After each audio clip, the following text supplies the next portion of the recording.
Proper zoning laws, a regional stockpile of relief goods, and ready-to-eat meals. These are just some of the recommendations of a disaster preparedness expert from the United States as the Philippines deals with Ruby. Caroline Howard has that story. The Philippines' geographical location in the Pacific Ring of Fire makes it vulnerable to disasters. But while there is nothing we can do to change that, there is something we can do to prevent the loss of lives. Expert Mark Asperilla, a member of the Disaster Response Group in the U.S., says 60% of homes in the Philippines are built along the coastlines, where there is a lack of proper zoning laws, making coastal residents an easy target for disasters. It's a fact of life na ang Pilipinas is disaster prone. Wala tayong magagawa. Geographically, nandun tayo sa path ng storm, sa big incubator which is the Pacific Ocean. Okay. At saka ang problema natin, hindi natin mababago yung mga 60% ng mga bahay na nasa coastal area. Yeah. Ang kailangan natin gawin, mag-establish tayo ng kamukha ngayon ng evacuation route. Kung meron tayong better emergency system na magagawa every time, minimize natin ang mga namamatay. Asperilla says government should invest funds in building evacuation centers that can withstand strong typhoons and develop efficient evacuation routes. He adds relief stockpiles should be distributed and secured in various provinces.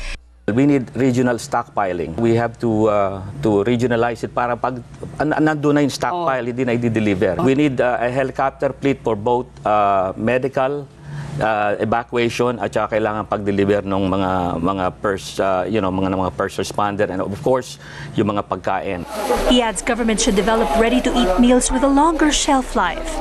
We could develop that MREs for disaster kasi ano na yun ang shelf life noon is about 10 years. So you could stockpile you could stockpile them and then pag may dumating na bagyo, pwedeng gamitin instead na noodles and carne norte na you still have to cook. Citing the US's response to Hurricane Charlie in Florida in 2004, Asperilla says it's also important to bring emergency preparedness to the barangay level. We should train emergency responder at the barangay level. Okay. And then let them train basic medical CPR, basic delivery system, basic first aid. Dito, yung disaster guru, kailangan mag-respond sa lahat, not only flood but also earthquake. Sa United States, meron yung emergency manager. He's like a conductor of an orchestra. Yeah. So you designate certain roles and responsibility kasi sa ginagamit namin yun sa tabletop exercises. Yeah. The reason why you do the tabletop exercises para there's no overlapping of duties. So it's just like rehearsing in a symphony. Tapos yung each player, they play the tune. Kaya pag nagkaroon ng disaster, trained na kayo, pag nag-deploy kayo, yun ang responsibility na identified. Hindi ka mukha pare-pareho ka nagbibigay ng pagkain, so there's too much overlapping. Once the storm has passed, he says, a burial response team should also clear the dead to prevent the spread of diseases.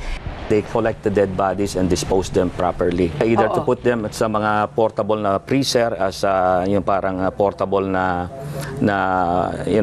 to freeze them, or they dispose the body, incinerate them. That's the cheapest way na Yeah, pag wala, in how many days? In how many days? Kasi sa Pilipinas, it takes a while. Oh, well, at saka doon meron kaming mga tinatawag na DNA kit, so we identify.